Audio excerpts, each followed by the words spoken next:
اب تم ہدایت چاہتے ہو، سلامتی چاہتے ہو تو کسی فرقے میں مت بٹو، اہل سنت سے، نبی کے اور صحابہ کے عقیدے سے جڑے رہو۔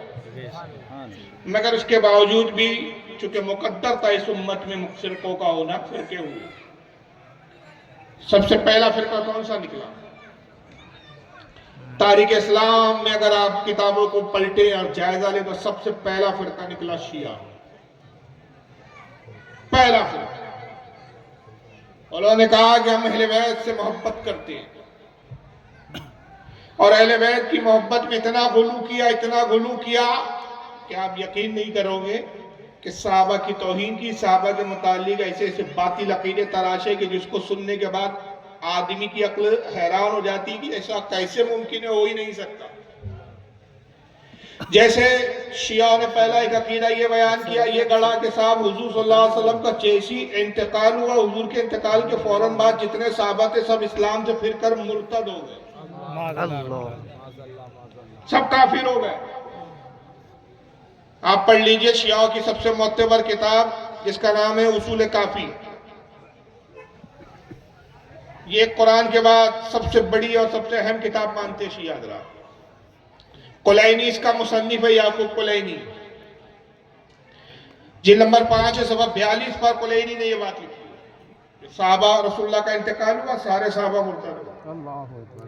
یہی بات شیعہ کا ایک بہت بڑا عالم اور فاضل ہے جس کا نام ہے ملا باقر مجلسی، اس کی کتاب ہے حیات القلوب، جلد نمبر 2 صفحہ نمبر 923 پر اس نے پورا باب قائم کیا، باب نمبر 58، اس نے تفصیل کے ساتھ لکھا کہ صحابہ مرتد ہو گئے تھے، 6 صحابہ تھے، کہتا ہے کہ جو ایمان پر رہے تھے۔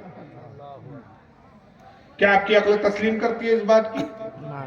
ارے بھائی، نوح علیہ السلام تبلیغ کرے تو 83 ایمان والے ہیں، موسیٰ علیہ السلام کی قوم میں ہزاروں لوگ ہیں، عیسیٰ علیہ السلام کی قوم میں بھی سینکڑوں اور ہزاروں لوگ ایمان لائے۔ جو تمام نبیوں کا سردار ہے، جو تمام نبیوں کا آقا ہے، اس کا مشن اتنا فلاپ ہو کہ انتقال ہوا، صرف 6 ایمان والے، باقی سب مرتد۔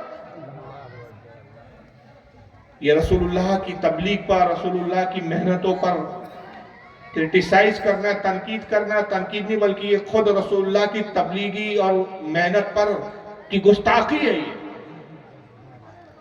یہ بہتان ہے۔ اسی کو محمد بن عمر بن عبدالعزیز، ان کا ایک بہت بڑا عالم گزرا شیعہ کا، اس کی کتاب ہے رجال الکشی، اس کے صفحہ نمبر 14 پر اس نے بات لکھی، اور بھی لوگوں نے لکھا۔ شیعہ نے دوسرا عقیدہ یہ گڑھا کہ کہا کہ صاحب خلافت کے حقدار مولا علی تھے،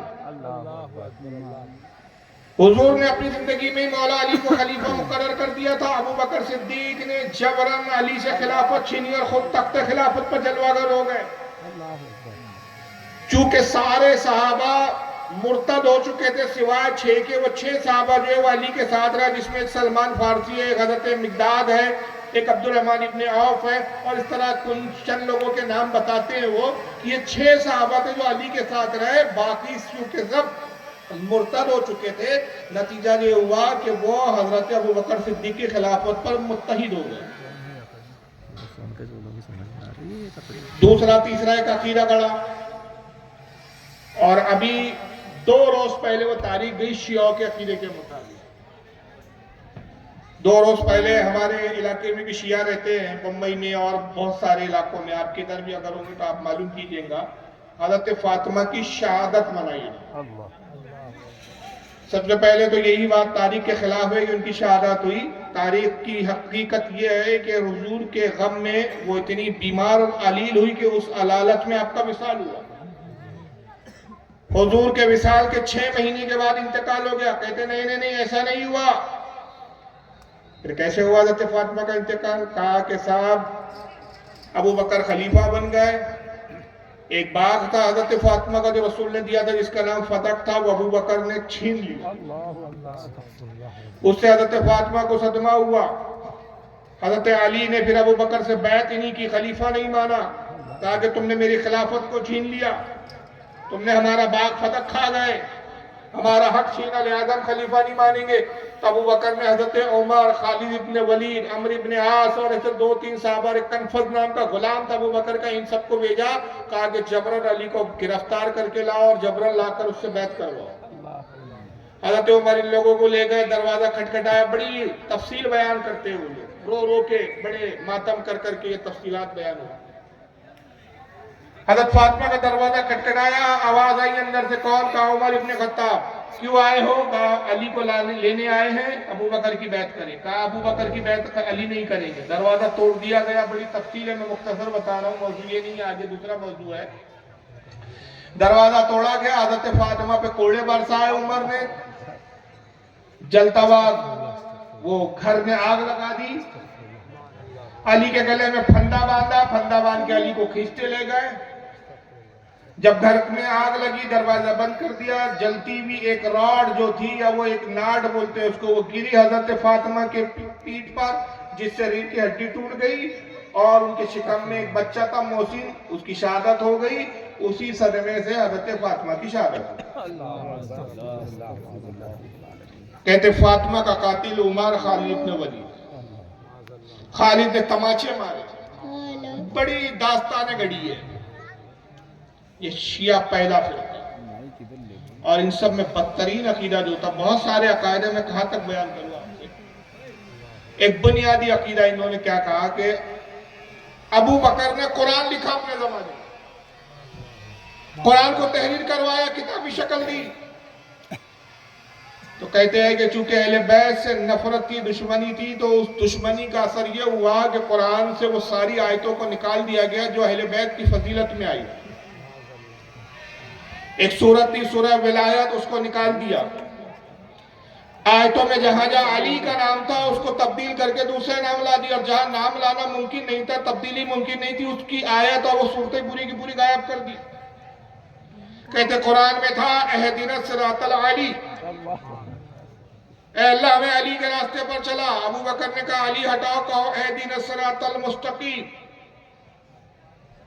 قرآن میں تھا فَاسْأَلُوا عَلِيٍّ لَا كُنْتُمْ تَعْلَمُونَ, علی سے پوچھو اگر تمہیں علم نہ ہو.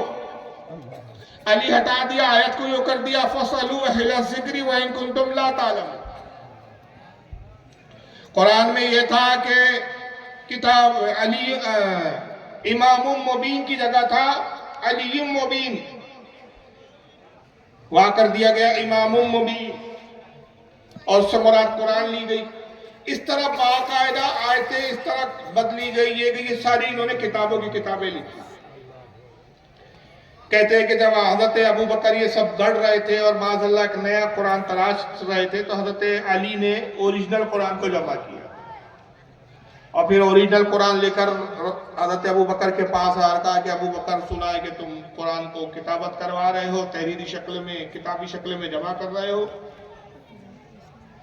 تو جو قرآن تم جمع کر رہے ہو اس میں سے تم نے آیتیں نکال دی, صورتیں نکال دی, جس میں ہماری فضیلتیں تھی وہ ساری آیتیں تم نے قرآن سے ہٹا دی.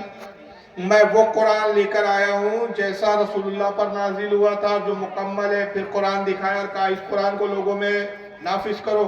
ابو بکر نے انکار کر دیا, کہا کہ نہیں, ہم وہی قرآن کو لوگوں میں عام کریں گے جو ہم نے لکھا ہے. چنانچہ علی کا غصہ آیا, کہا کہ آپ تم یہ جبر کر رہے ہو, تو اپنی طاقت کا فائدہ اٹھا رہے ہو, چلو اٹھا لو تم جتنا اٹھا سکتے ہو. اب یہ قرآن دیکھ لو, یہ جو میں نے لایا یہ اصل قرآن ہے. اب یہ آخری بار میں تمہیں دکھا رہا ہوں اور اپنے ساتھ لے جا رہا ہوں, قیامت تک اب تم اس قرآن کو دیکھ نہیں پاؤ. کہتے ہیں کہ پھر صاحب وہ لے کر آئے, حضرت امام حسن کو دے دیا. علی نے قرآن کہا یہ کسی کو نہ دینا, اپنے پاس رکھنا. امام حسن نے امام حسین کو دے دیا, امام حسین نے امام زین العابدین کو دیا, امام زین العابدین نے امام باقر کو دیا, امام باقر نے حضرت امام جعفر صادق کو دیا, امام جعفر صادق نے حضرت امام موسیٰ کاظم کو دیا, حضرت امام موسیٰ کاظم نے حضرت امام موسیٰ رضا کو دیا, حضرت امام موسیٰ رضا نے حضرت امام علی نقی کو دیا, حضرت امام علی نقی نے حضرت امام جواد کو دیا, امام جواد نے امام حسن عسکری کو دیا, امام حسن عسکری نے امام مہدی کو دیا. امام مہدی وہ قرآن لے کر چلے گئے گفا میں, ان کے پاس ہے اوریجنل قرآن. قیامت کا دن جب آئیں گا, امام مہدی کا جب نزول ہوگا, اوریجنل قرآن لے کر آئیں گے. آپ کے اور ہمارے پاس جو قرآن ہے وہ ڈپلیکیٹ ہے. یہ کتابوں میں لکھا ہے, اصول کافی میں لکھا ہے, حیات القلوب میں لکھا ہے, حق الیقین نامی کتابوں میں لکھا ہے. ان کی مستند کتابیں ہیں, ان کے مستند علماء ہیں, ان کے, ہمارے نہیں. ان کے مستند جن کو انہوں نے اماموں کے درجوں پر بٹھا رکھا ہے، انہوں نے لکھا ہے عقیدہ یہی ہے، مگر جب سنیوں سے سامنے ہوتا ہے، جب ہم کہتے ہیں کہ بھائی آپ کو تو یہ عقیدہ ہے کہ قرآن بدل دیا گیا، تو تم کیسے حق پر کہ جو قرآن کو حق پر نہ مانے وہ کیسے حق پر ہو سکتا ہے؟ تو تم نیا فرقہ ہو، 73 میں ہو، وہ 72 میں ہو، جہنمیوں میں۔ کہتے نہیں صاحب ہم بھی وہی قرآن مانتے ہیں، آپ ہمارے گھر میں آئیے دیکھیے ہم وہی قرآن دکھا رہے ہیں۔ پھر قرآن دکھاتے ہیں اور وہی دکھاتے ہیں جو ہمارے گھر میں جو قرآن ہے۔ کہتے بھائی اگر ہمارا الگ قرآن ہوتا تو یہ کیوں رکھتے ہیں، ہمارا الگ ہوتا یہی قرآن ہے۔ ہم نے کہا بھائی یہ دکھانا تمہاری مجبوری ہے، وجہ یہ ہے کہ تمہارا عقیدہ خود ہے کہ وہ امام مہدی کے پاس ہے، تو تمہارے پاس کہاں ہوگا؟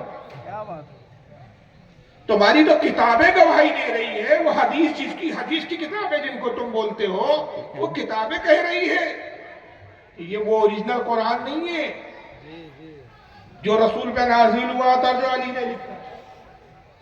اب اسی درمیان میں ایک ویڈیو دکھاتا ہوں، ایک مسخرے صاحب، میں مسخرہ اس لیے کہہ رہا ہوں کہ یہ بات ہی مسخرے بن کی ہے، جن کا نام ہے مولوی شبیر حسن میثمی، پاکستان کے زندہ ہے، بھی مرے نہیں ہے، ہاں زندہ ہے، اور شیعوں کی، اہل تشیع حضرات کی، شیعہ حضرات کی بہت بڑی ایک آرگنائزیشن ہے زہرہ اکیڈمی، اس کے صدر ہے، شیعہ علماء کونسل کے بھی وہ جنرل سیکرٹری ہے، ایران سے بڑے رابطے اور ضابطے ہیں ان کے،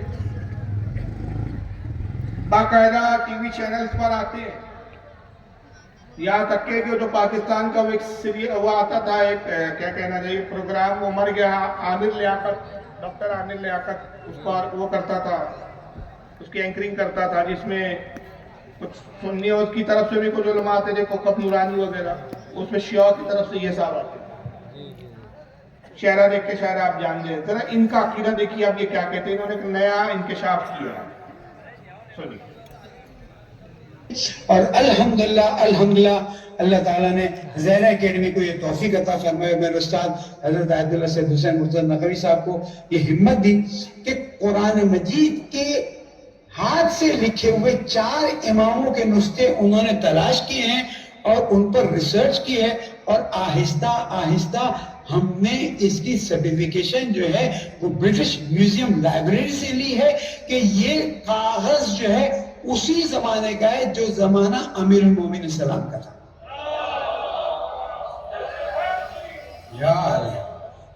یہ اللہ تعالیٰ کا احسان ہے، میں اللہ تعالیٰ کا شکر ادا کرتا ہوں کہ زہرہ اکیڈمی نے، ویسے تو اللہ تعالیٰ نے کرم کیا کہ جن کے نام کی تھی وہ برکتیں ہیں، لیکن تاریخ کا یہ کام آپ کو آگے چل کے بتائے گا۔ میں یہاں سے اس وقت بیان کرنے کی پوزیشن میں نہیں ہوں، ورنہ اہل سنت کے ساتھ ہمارے اختلافات ایک دم سے کھڑے ہو جائیں گے اور ہم پھر اس کو حل نہیں کر سکیں گے، اس لیے کہ اس وقت تو دشمن ڈھونڈ رہا ہے وہ ایک چھوٹی سی چیز مل جائے اختلاف کی، اس کو ایسا دھماکہ کر دیا جائے۔ لیکن جب پورے 4 نسخے سرٹیفائی ہو جائیں گے، ان کے اندر جو چیزیں مسنگ نظر آ رہی ہیں ان کو ہم سرٹیفائی کر لیں گے، تو آپ کے سامنے وہ پیش کیا جائے گا اور آپ اس کی زیارت بھی کریں گے، دیدار بھی کریں گے، اور انشاءاللہ تاریخ اس بات کو لکھے گی کہ جہاں انقلاب اسلامی کی برکت سے تشیع کو اتنی عزت ملی، وہاں تشیع نے اوریجنل قرآن مجید کو ڈھونڈ نکالا اور عوام کو واپس دے دیا۔